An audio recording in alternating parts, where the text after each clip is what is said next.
గ్రామీణ అభివృద్ధి ధ్యేయంగా తెలంగాణ ప్రభుత్వం ప్రతిష్టాత్మకంగా చేపట్టిన పథకం గ్రామజ్యోతి.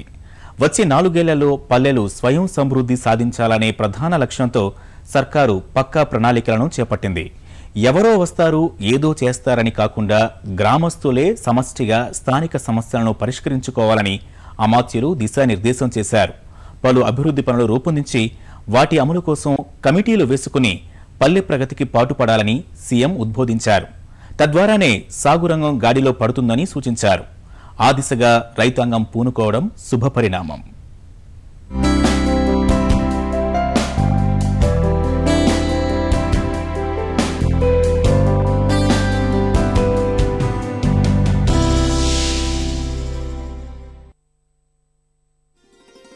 గాంధీజీ కలలుగన్న గ్రామ స్వరాజ్య స్థాపన కోసం దశాబ్దాలుగా ఆయా ప్రభుత్వాలు తమ వంతు ప్రయత్నాలు చేస్తూనే ఉన్నాయి. తాజాగా తెలంగాణ రాష్ట్ర ప్రభుత్వం గ్రామజ్యోతి పథకంతో పల్లెసీమల సమగ్రాభివృద్ధి కోసం కంకణం కట్టుకుంది. మౌలిక అంశాల నిర్వహణతో పాటు మౌలిక వసతుల కల్పన, వ్యవసాయం ఇలా అన్ని రంగాల్లో గ్రామాలు పురోగమించేలా గ్రామజ్యోతి పథకాన్ని ఆవిష్కరించింది. ఈ దీప్తిని యావత్ వ్యవసాయ తెలంగాణలో వెలిగించాలనే సదుద్దేశంతో రాష్ట్రానికే తలమానికమైన వరంగల్ జిల్లా గంగదేవిపల్లిలో ఈ పథకానికి ఇటీవల ప్రభుత్వం శ్రీకారం చుట్టింది. మన తెలంగాణలోనే 3 గ్రామాలున్నాయి. వరంగల్ జిల్లాలో గంగదేవిపల్లి ఉంది, నిజామాబాద్ జిల్లాలో అంకాపూర్ అనే గ్రామం ఉంది. అట్నే కరీంనగర్ జిల్లాలో పెద్దలు విశ్వనాథ్ రెడ్డి గారు చేసినటువంటి కృషి వల్ల ముల్కనూరు సొసైటీ సహకార సంఘం దేశానికి చాలా ఆదర్శంగా అద్భుతంగా ఉంది. ఆ ప్రకారంగా మంచి పద్ధతిలో పనులు జరిగితే అద్భుతాలు ఫలితాలు రాగలుగుతాయి, బాగా బాగుపడగలుగుతాం. ప్రతిష్టాత్మకమైన ఈ పథకానికి 25,000 కోట్ల రూపాయలను సర్కారు కేటాయించింది. ఎక్కడికక్కడ పంచాయతీ సర్పంచ్ ఆధ్వర్యంలో 7 కమిటీలను ఏర్పాటు చేసుకుని గ్రామాన్ని అభివృద్ధి పరుచుకోవాలన్నది ప్రణాళిక.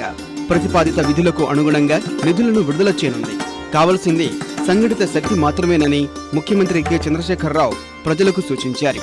ప్రతి గ్రామం గంగదేవిపల్లిలా విరాజిల్లాలన్న సీఎం గ్రామజ్యోతి పథకంతో వ్యవసాయం లాభసాటిగా మారుతుందని ఆకాంక్షించారు.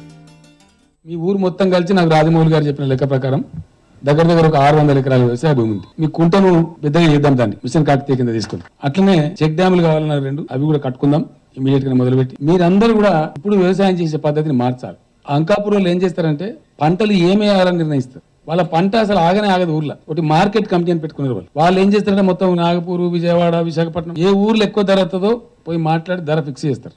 అందరికి లాభం వస్తుంది. నేను కేంద్రంలో అప్పుడు తెలంగాణ కోసం పోయాడు కొన్ని రోజులు మంత్రి ఉన్నప్పుడు ఢిల్లీకి వచ్చిన వాళ్ళంతా ఊరు రైతు మార్కెట్ కమిటీలు వచ్చారు. కొంతమంది రైతులు వాళ్ళు వచ్చి ఎక్కడికి పోతే ఏం సంగతి పంజాబ్ వేస్తున్నాం సార్ అంటే హాల్లో కూర్చున్నాం. వాళ్ళు మాట్లాడుకుంటున్నారు, నీకెంత డ్రాఫ్ట్ వచ్చింది, నీకెంత డ్రాఫ్ట్ వచ్చింది, నాకు 1,00,000 వచ్చింది, నాకు 1,50,000 వచ్చింది. నేను అడిగిన పంజాబ్ లో మీకు డబ్బులు ఎందుకు వస్తాయో నాకు అర్థం కాదంటే మేము సీడ్ సప్లై చేస్తాం సార్ పంజాబ్ అని చెప్పి. దేశంలోనే పంజాబ్ చాలా గొప్ప వ్యవసాయ రాష్ట్రం కింద లెక్క. అటువంటి పంజాబ్ కి మన అంకాపూర్ నుంచి సీడ్ సప్లై చేద్దంటే మరి ఎంత గొప్ప విషయం. నేను చాలా గర్వపడ్డా. ఆ రోజు గ్యారంటీగా అంకాపూర్ పోయి రావాలి. దయచేసి ఇక్కడ రైతులతో మాట్లాడాలి. ఇంకొక పని కూడా చేయాలి. మీరు డ్రిప్ ఇరిగేషన్ వాడాలి. 600 ఎకరాలకు డ్రిప్ శాంక్షన్ చేపిస్తాను. మీకు కావాల్సింది ఏందో తెచ్చిచ్చే బాధ్యత నాది, చేసి చూపించే బాధ్యత మీది. తెలంగాణను దేశ విత్తన భాండాగారంగా తీర్చిదిద్దేందుకు ఇప్పటికే కార్యాచరణ సిద్ధమైంది. గ్రామజ్యోతి పథకంలోనూ ప్రతి గ్రామంలో వ్యవసాయానికి ప్రత్యేక కమిటీ ఉండాలని ప్రతిపాదించింది. స్థానిక నెలల స్వభావాన్ని బట్టి పంటల సాగు, వినూత్న పద్ధతులను ఆచరిస్తూ తక్కువ పెట్టుబడితో అధిక దిగుబడులు సాధించే దిశగా ఆ సంఘం పనిచేస్తుంది. లక్ష్య సాధన కోసం గ్రామ కమిటీలు సూచించిన సమస్యలను సంబంధిత అధికారులు స్వయంగా తీర్చేలా నిబంధన పెట్టింది. వ్యవసాయానికి పెద్దపీట వేస్తూ రూపొందించిన ఈ పథకాన్ని స్వయంగా ముఖ్యమంత్రి తమ జిల్లాలో అంకురార్పణ చేయడంపై ఓరుగల్లు రైతులు హర్షం వ్యక్తం చేస్తున్నారు. భారతదేశం స్వాతంత్రం వచ్చి 69 సంవత్సరాలు అవుతుంది. గ్రామీణ ప్రాంతాలను ఎవరు పట్టించుకున్న దాఖలాలు లేవు. గతంలో చంద్రబాబు నాయుడు గారు పెట్టిన జన్మభూమి స్ఫూర్తితో ఇంకా కొన్ని నిధులు విధులు ఇచ్చి గ్రామజ్యోతి కార్యక్రమం కేసీఆర్ గారు పెట్టారు. ఈ ప్రోగ్రాం వల్ల గ్రామాలు అభివృద్ధి చెందాయి. ఈ 7 కమిటీలు కనుక వాళ్ళు సమన్వయం చేసుకుంటే ఒక్కరు సాధించలేని పనిని కమిటీల ద్వారా సాధించి గ్రామాభివృద్ధికి తోడ్పడతారని నేను ఆశిస్తున్నాను. నిరుద్యోగ యువత కూడా ఈ మధ్య కౌలుకు తీసుకొని భూములు పట్టడానికి రెడీగా ముందుకు వస్తున్నారు. వారికి కొద్దిగా ప్రోత్సహించి కౌలు రుణాలు, రైతు రుణాలు, బ్యాంకు ద్వారా రుణాలు ఇచ్చుకుంటూ వ్యవసాయ శాఖను అప్రమత్తం చేసి ఏ పంట ఎప్పుడు వేయాలో దానికి దీనికి ఎలాంటి సూచనలు సలహాలు ఇవ్వాలి. తప్పకుండా గ్రామాల్లో నిరుద్యోగి అని వాడు ఉండడు ఇంకో 2-3 సంవత్సరాలలో. ఈ గ్రామజ్యోతి కార్యక్రమం మాత్రం 100% విజయవంతం కావాలని మనస్ఫూర్తిగా కోరుకుంటున్నాను. జై తెలంగాణ, జై కేసీఆర్. ఈ గ్రామజ్యోతిలో వచ్చే ప్రతి ఫండ్ కూడా గ్రామ కమిటీల ద్వారానే నిర్ణయం తీసుకుని దాని అన్ని కోణాలకు వెళ్ళి ప్రతి కమిటీ కూడా ఏదైతే అవసరాలు ఉంటాయో అవసరాలను తీర్చే విధంగా ఆ ఫండ్స్ ను యూజ్ చేయాలి.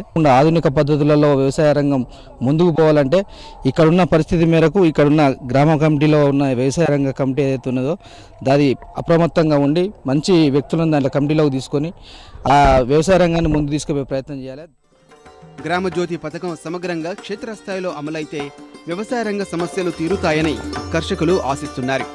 రైతులను పెంచి అదనపు రుణాలతో పాటు అన్ని ఉత్పాదకాల్ని అందిస్తే గ్రామాలు బాగుపడతాయని రైతన్నలు చెబుతున్నారు.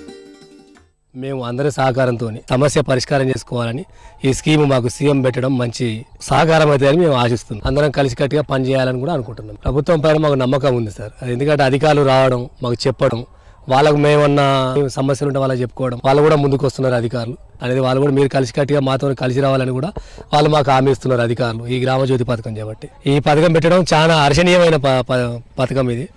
ఈ గ్రామజ్యోతి పథకం వల్ల మాకు చాలా మేలు జరుగుతుందని ఆశిస్తున్నాం. ప్రతి గ్రామంలో గ్రామస్తులంతా కూడా కలిసి ప్రత్యేకమైనటువంటి కమిటీలు ఏర్పాటు చేసుకొని ఆ కమిటీల ద్వారా అందరూ కూర్చొని ఒక వేదికలాగా విషయాలపైన చర్చించుకునేటువంటి ఏర్పడుతుంది. కాబట్టి ప్రభుత్వం ఈ కార్యక్రమాన్ని ఏర్పాటు చేయడం చాలా అభినందించదగిన విషయం. అయితే ముఖ్యంగా ఈరోజు వ్యవసాయ పరంగా మనం ఆలోచించినట్లయితే కేసీఆర్ గారు ఇప్పుడు 9 గంటల కరెంటు ఇస్తున్నటువంటిది చాలా అవసరం, నిలబెట్టుకోవాలని చెప్పి కోరుకుంటున్నాం. గతంలో ఏ విధంగా అయితే రైతులు పంటలు పండిస్తేనే అన్ని రంగాలు అభివృద్ధి చెందేటువంటిది మన వ్యవసాయ దేశం. కాబట్టి దీని మీద వారు ఈ కార్యక్రమాన్ని ఏర్పాటు చేయడం అనేది కూడా చాలా ప్రజలంతా హర్షిస్తున్నారు. గ్రామజ్యోతి ద్వారా రైతులను మేల్కొలిపి పునాది రంగాన్ని బలోపేతం చేస్తే అంకాపూర్, గంగదేవిపల్లి, ముల్కనూరు తరహాలో ప్రతి ఊరు ఓ ఆదర్శ గ్రామం అవుతుందన్నది ప్రభుత్వ ఆకాంక్ష. ఈ ఆశల దీప్తి ప్రతి పల్లెలో వెలగాలని మనము ఆకాంక్షిద్దాం.